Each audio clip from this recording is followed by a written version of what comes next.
Fender Player Plus Jazz Bass 5. Fool me once, shame on you. Fool me 10 times. Here's a new concept for a YouTube video, an instrument reboxing. If you've followed my hapless Fender bass saga on this channel, you'll know that Fender has disappointed me countless times over the years, and yet I keep coming back. That's because of things like this. In 2024, I bought two excellent Mexican-made Fender player basses, a Jaguar and a Mustang. I upgraded their bridge pickups to DiMarzio noiseless, just because I don't like single-coil hum, not because the stock pickups were bad. And I customized their appearance a bit, just for personal aesthetics. But both were really great straight out of the box. They convinced me that Fender's Ensenada factory was back on track.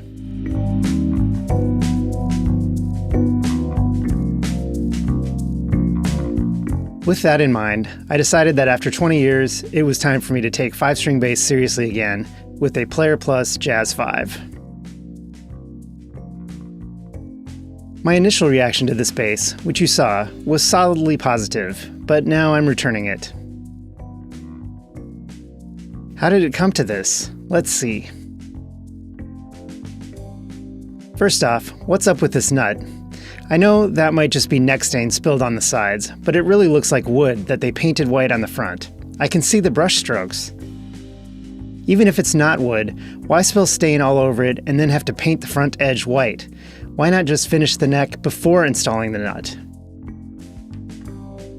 As far as I know, all of my basses have synthetic bone nuts, which this is also supposed to have, but none of them look like this. Check out the nut on this Squire, which also has a stained neck, but a perfectly clean nut.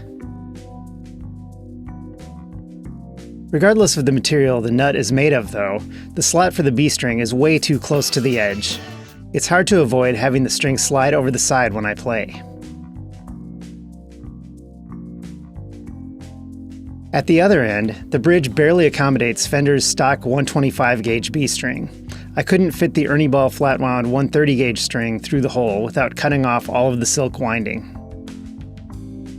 I bought a Leo Quan badass bridge, both for larger string holes and for its adjustable string spacing, but it had problems too.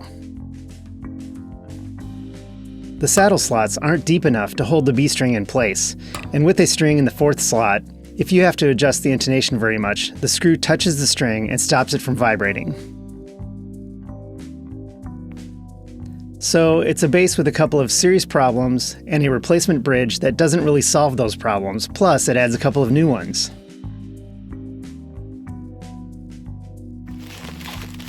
And I didn't even talk about the gig bag. Besides having no structure, what's the material inside this? It sounds like the crinkly toy my dog is too scared to play with. It's supposed to be a deluxe gig bag. This is not deluxe. Fender sells way better gig bags than this. I know because I own a few of them.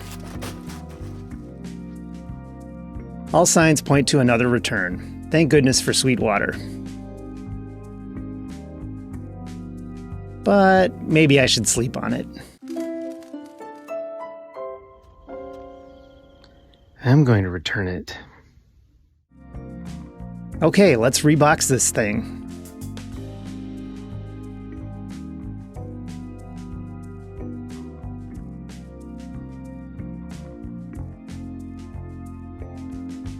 Oops, that's a Squire box.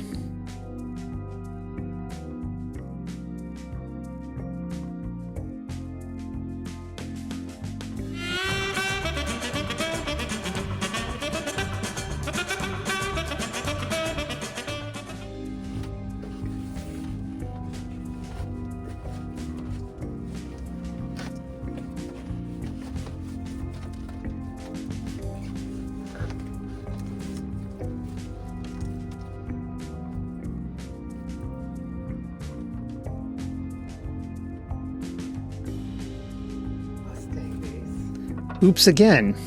I thought I had kept the boxes, yes, plural, because Sweetwater, that it shipped in, but I realized as I was jamming it back into the Fender box that this was the box for the Player Mustang, not the Player Plus Jazz. Crap. I guess in my brazen confidence that I would love the space forever, I already recycled the box.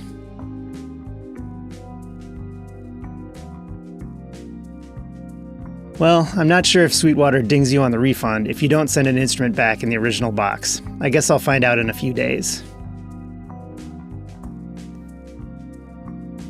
Still, everything is well packed, so I'm confident it will arrive back at their warehouse with no damage. And I also made sure they knew the random target bag I threw in the box contains the Leo Quan bridge. One good thing came out of this experience, though. I realized I do not want to play 5-string bass anymore. So now I'm reconsidering my other idea of stringing a 4-string bass B-E-A-D. But should I do that to one of the 5 basses I already own? Or should I get another one dedicated to that purpose? We'll see.